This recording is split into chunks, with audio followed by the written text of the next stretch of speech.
Hello everyone and welcome to the channel speak and span learning. आज हम लोग बात कर रहे हैं फॉर्मल लेटर की, ICSE format of formal letter. तो सबसे पहले फॉर्मल लेटर होता क्या है? Formal letter is undoubtedly one of the most challenging letter to be written. When putting it together, often you are addressing a person or organization with whom you are not familiar, and the quality of your content, including spelling and grammar, will be strongly scrutinized. In general, what you put together will have one of the following purposes. मतलब formal letter जो है हम जब भी लिखते हैं या तो किसी पर्सन या ऑर्गेनाइजेशन को लिखते हैं जिन्हें हम पर्सनली नहीं जानते, तो हमारा जो कंटेंट है वो बिल्कुल भी उसका जो स्पेलिंग, ग्रामर, एवरीथिंग बहुत ही ध्यान से परखा जाएगा। इसीलिए हमें उसमें किसी तरह की गलती नहीं करनी है। और जनरली ये फॉर्मल लेटर लिखते क्यों है? So these are the different purposes: make a complain, make an inquiry, applying for vacancy, asking apology और गिविंग इन्विटेशन। तो हमें या किसी के बारे में कंप्लेन करना हो, किसी ऑर्गेनाइजेशन को, किसी प्रोडक्ट के बारे में या किसी चीज़ के बारे में हमें इंक्वायरी करनी हो, अगर कहीं वैकेंसी है उसके लिए हम अप्लाई करना चाहते हैं। कभी कभी ऑर्गेनाइजेशन भी जो है फॉर्मल लेटर लिखते हैं, तो अगर हमें अपॉलॉजी लिखना है उसके लिए या फिर इनवाइट करने के लिए, फॉर्मल इनविटेशन के लिए भी फॉर्मल लेटर लिखा जाता है। What should be kept in mind is that the tone of formal letter should be formal and letters should be to the point। मतलब वही चीज़, फॉर्मल लेटर जो है बिल्कुल फॉर्मल या ऑफिशियल लैंग्वेज ही कैरी करना चाहिए, हम उसमें टू द पॉइंट हो। हमने ये लेटर क्यों लिखा है वो पर्पस ज़रूर उसमें दिखना चाहिए, और इसके अलावा कुछ भी एक्स्ट्रा चीज़ें, पर्सनल थिंग्स बिल्कुल भी इंक्लूड नहीं होंगी। तो देखते हैं लेआउट कैसा होना चाहिए। Layout of formal letter.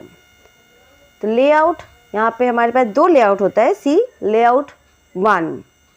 सबसे पहले है योर एड्रेस। योर एड्रेस मतलब जो लिख रहे हैं उनका एड्रेस होगा, जो कि 2 लाइन्स में है, you can see. And then date. Date है, उसके बाद में डेट में कौन सा फॉर्मेट यूज़ किया गया है? पहले डेट है, उसके बाद मंथ एंड उसके बाद year. After it comes address of recipient. Recipient मतलब जिनको हम ये लेटर भेज रहे हैं, तो रिसीवर्स का एड्रेस यहाँ पे होगा। ये पर्सनल भी हो सकता है, ये किसी अगर हम ऑर्गेनाइजेशन को भी भेज रहे हैं तो वहाँ के हेड को भेजते हो, तो लाइक हियर डॉक्टर जेन हालोवे। तो इस तरह से एड्रेस लिखा जाता है 3 to 4 लाइन्स में, not more than it. After it comes the subject. Subject का मतलब है हमने लेटर लिखा क्यों है, हमारा पर्पस जो है वो वहाँ पे सब्जेक्ट में सामने ही दिखना चाहिए। और ये सब्जेक्ट भी नॉट मोर देन 1 लाइन, छोटा सा सब्जेक्ट हो जिससे कि हमने जिसे भी लिखा है उसे पता चल जाए कि लेटर में आगे क्या है। Next is salutation. सैल्यूटेशन मतलब हम जिनको लिख रहे हैं उनको रेस्पेक्ट के साथ उनका नाम होना चाहिए, तो हम डियर का यूज़ करते हैं। नाउ दिस डियर वर्ड जो है ये फॉर्मल एंड इनफॉर्मल दोनों में यूज़ होने लग गया है, so we can use dear. और उसके बाद हम रेसिपिएंट का नेम या फिर ऑर्गेनाइजेशन का नेम, इवन हम सर या मैडम भी यूज़ कर सकते हैं यहाँ पे। After this come body of letter. Body of the letter जो है पहले 2 या 3 पैराग्राफ में हो तो बेटर है। शुरुआत इंट्रोडक्शन, उसके बाद हम मेन कंटेंट लिखते हैं कि पर्पस क्या है, एंड एंडिंग, एंड करते हैं जो कि बहुत ही ब्रीफ होना चाहिए। After it complimentary close. Complimentary में हम एंड किस तरह से करें, लाइक हियर सिंसियरली। इसके बाद क्लोज के जस्ट नीचे सिग्नेचर होता है, तो सिग्नेचर या सिग्नेचर के बाद यहाँ जो नेम दिया है, योर नेम टाइप्ड और प्रिंटेड, ये बिल्कुल कंप्लीट होना चाहिए। फुल नेम ही यूज़ करते हैं हम, शॉर्टकट में सिग्नेचर नहीं करते हैं इन फॉर्मल लेटर। अब दूसरा लेआउट देखते हैं। Layout number 2 is here. यहाँ पे सेंडर्स एड्रेस जो है राइट साइड में है। सेंडर्स एड्रेस बिल्कुल वही है, लेकिन हमने साइड चेंज कर दिया है। In first layout we saw that everything was in the left side, हर चीज़ हमने सिर्फ लेफ्ट साइड में यूज़ किया था, लेकिन आप पिक्चर 2 के अकॉर्डिंग लेफ्ट की जगह राइट साइड भी यूज़ कर सकते हैं। सेंडर्स एड्रेस राइट साइड में 2 लाइन में है। After it leave a blank line, और लाइन छोड़ने के बाद नीचे होगा डेट, जिसका करेक्ट फॉर्मेट वही है डेट, मंथ एंड ईयर। अब आते हैं हम किसको भेज रहे हैं, तो रिसीवर्स एड्रेस फिर से 3 से 4 लाइन में ही होना चाहिए, और हाँ ये वापस से हमारे लेफ्ट साइड में है। और इसके बाद आता है सब्जेक्ट, सब्जेक्ट छोटा सा ही होना चाहिए, आपने क्यों लिखा है वो पर्पस बिल्कुल भी वहाँ पे समझ आ जाए। इसके बाद हम फिर से एक लाइन छोड़ेंगे और फिर लिखे हैं सैल्यूटेशन, जहाँ पे डियर सर या मैम का यूज़ करते हैं। And after it comes our body, body 2 से 3 पैराग्राफ में हो तो अच्छा है। Then the ending is thank you. और सब्सक्रिप्शन, अगेन सब्सक्रिप्शन जो है हमारे राइट साइड में आ गया है, और ये है योर्स फेथफुल्ली। सिर्फ फेथफुल्ली ही नहीं, हम सिंसियरली भी यूज़ कर सकते हैं, और भी वर्ड्स हैं जिनको हम यूज़ करते हैं वो हम आगे देखते हैं। एंड आफ्टर सब्सक्रिप्शन लिखते हैं सेंडर्स नेम, आखिर ये लेटर किसने भेजा है उसका नाम यहाँ पे होगा। इन द बिगनिंग हमने सिर्फ एड्रेस दिया था, सेंडर्स एड्रेस यूज़ करते हैं, और एंडिंग में होता है सेंडर्स नेम। तो फॉर्मेट 2 हैं, और हम दोनों में से किसी भी एक फॉर्मेट को चूज़ कर सकते हैं, बट जनरली बच्चे जो हैं वो फर्स्ट वाले लेआउट को ही फॉलो करते हैं, और वो इजी भी है। अगर आप एक साइड से स्टार्ट करते हैं लेफ़्ट साइड वाला फॉर्मेट, तो आपको याद रहेगा कि हर चीज़ हमें लेफ़्ट में ही लिखनी है, और राइट साइड वाला या लेआउट नंबर 2 अगर यूज़ करेंगे तो may be you forget what to use in the right and what to use in the left side. अब कुछ टिप है, exam tip. It is important that the overall structure is as clear and concise as possible, and that you avoid the use of informal language. तो ये जो concept है, जो layout बताया है, लेआउट को मिक्स नहीं करना है। लेआउट 1 अगर यूज़ कर रहे हैं तो सिर्फ 1 यूज़ कर रहे हैं, और अगर हम लेआउट 2 को यूज़ करना चाहते हैं तो सिर्फ 2 यूज़ होगा। दोनों को मिक्स नहीं कर सकते हैं, it should be clear.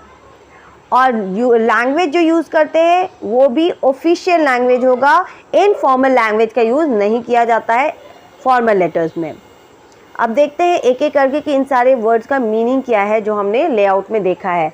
So first one is your और सेंडर्स एड्रेस। योर एड्रेस हो या सेंडर्स एड्रेस हो, वो दोनों एक ही चीज़ है। The address is written on the top left और right of the page along with your city and pin code.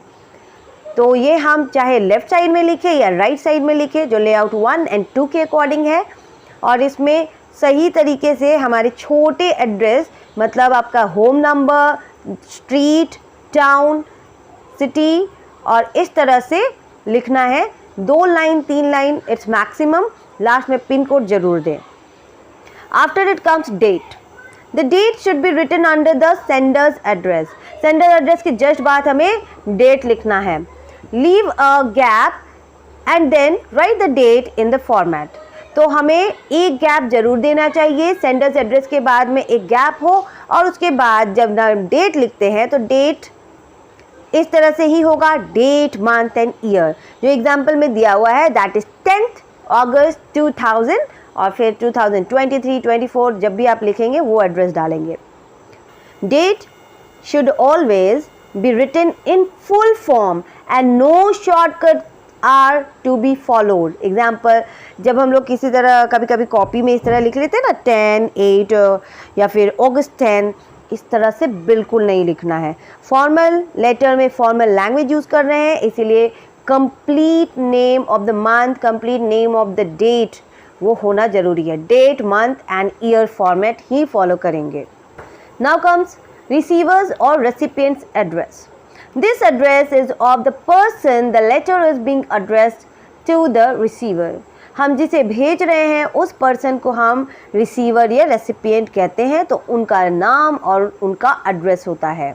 The address is written on the left side of the page after the date.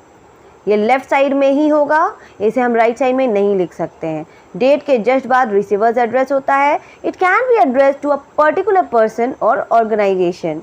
जैसा मैंने बताया ये पूरे organisation के लिए भी हो सकता है और कभी कभी ऑर्गेनाइजेशन के किसी हेड को, मैनेजर को, हम किसी पर्सन को भी लिख सकते हैं, पर उनका एड्रेस जो है वो कंप्लीट रहेगा। Next comes subject. It is written below the receiver's address and its purpose is to state the main objective to the receiver in a short sentence। Subject लिखना बहुत ज़रूरी है। फॉर्मल लेटर में receiver's address के बाद subject आता है और सब्जेक्ट एकदम शॉर्ट, वो 3-4 वर्ड्स में हमारा अगर सेंटेंस कंप्लीट होता हो तो और भी अच्छा है। इसमें हम ये लिखते हैं कि हमने ये लेटर क्यों लिखा है, ऑब्जेक्टिव या पर्पस क्या है लेटर का।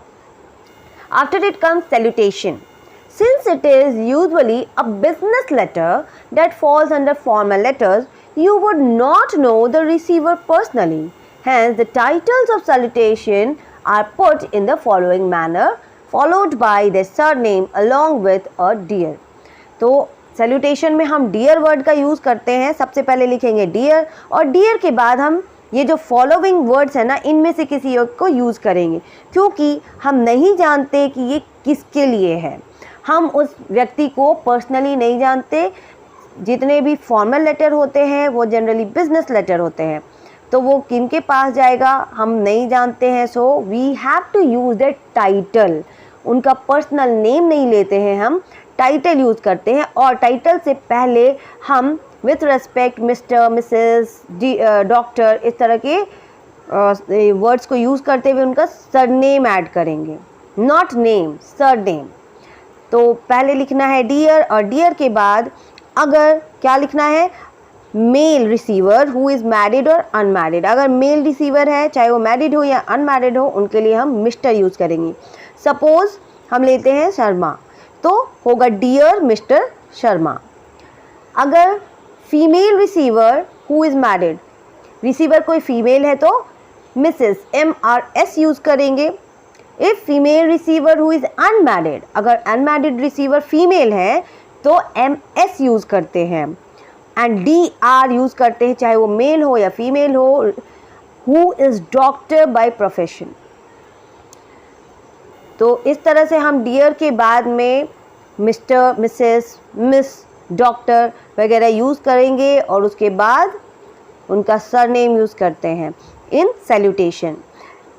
अगर आप ये भी नहीं जानते कि इस लेटर को आप मिस्टर या मिस या मिसेस को भेज रहे हैं, so you can directly use dear sir और dear madam. Now opening sentence. अब हम आ चुके हैं बॉडी ऑफ द लेटर कैसा होता है। सो ओपनिंग सेंटेंस यानी लेटर का बॉडी हम कैसे स्टार्ट करेंगे। It should be strong but not rude or straightforward, as that would only create a negative impact to the receiver. It must clearly state your purpose, whether it is to lodge a complaint, make an inquiry or to request something. तो opening sentence जो है strong होना चाहिए लेकिन rude ना हो, नहीं तो ये नेगेटिव इम्पैक्ट देता है। इसीलिए स्टार्टिंग में ही हमारा जो पर्पस है वो क्लियरली दिखाई देना चाहिए कि हम वहाँ क्या ये लेटर भेज क्यों रहे हैं। हमें कोई कंप्लेन करना है, किसी तरह की इंक्वायरी करनी है या हम किसी चीज़ के बारे में रिक्वेस्ट करना चाहते हैं। और ओपनिंग सेंटेंस के आगे जो मेन बॉडी आता है वहाँ पे क्या लिखेंगे। It is where you write the content subject of the letter. It should not be more than 2 paragraphs depending on the type of business letter you intend to write. तो हमारा body of the letter जो है बहुत बड़ा नहीं होना चाहिए। One opening sentence जहाँ पे हम अपना पर्पस बता देते हैं और फिर जो पर्पस है उसके अकॉर्डिंग उसका डिटेल लिखना है बॉडी ऑफ द लेटर में, जहाँ हम 2 से 3 पैराग्राफ लिखेंगे या इसके अकॉर्डिंग हमें 2 पैराग्राफ्स ही लिखने चाहिए, तो नॉट मोर देन 2 पैराग्राफ्स, क्योंकि फॉर्मल लेटर बड़ा नहीं होता है, वो टू द पॉइंट होता है। तो 2 पैराग्राफ्स में हमें अपने लेटर को कंप्लीट करना है कि हमने ये लेटर क्यों लिखा है। हमारा पूरा इंटेंशन वहाँ पे समझ आ जाना चाहिए। You must avoid using casual terms and abbreviations. Abbreviations का मतलब होता है शॉर्ट फॉर्म्स, तो हम शॉर्ट फॉर्म्स भी नहीं यूज़ करते हैं। So as to keep the style of the letter intact. It should be clear and precise, ensuring that all the major points are covered and is also not lengthy at the same time.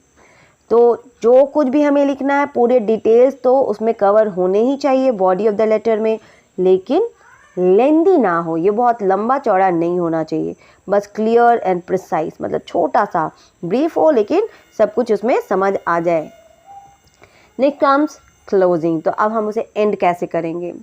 It should be a conclusion of your main body and in not more than 2 or 3 lines that must convey the action or response you expect the receiver to take or provide.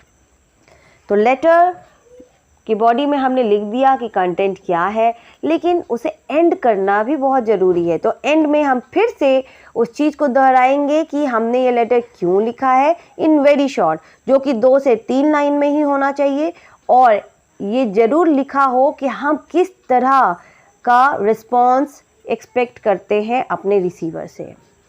अगर वो complain है तो हम चाहते हैं कि उस complain को जल्दी से जल्दी इंक्वायरी किया जाए या सॉल्यूशन किया जाए. अगर हम कोई इन्फॉर्मेशन मांग रहे हैं तो रिप्लाई मिले उस फॉर्मल लेटर का.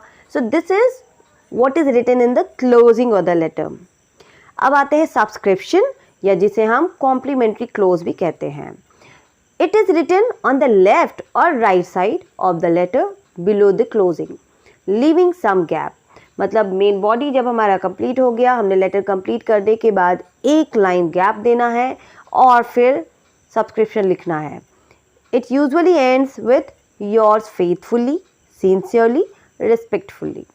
तो हम इनमें से किसी वर्ड का यूज़ करेंगे. योर्स तो ज़रूर होगा, तो yours you can see Y capital है, YOURS. बहुत सारे बच्चे यहाँ गलती करते हैं कि YOUR के बाद अपस्ट्रॉफी S कर देते हैं, जो कि रॉन्ग है. अपस्ट्रॉफी नहीं होता है, यहाँ पे डायरेक्टली हमें YOURS योर्स लिखना है.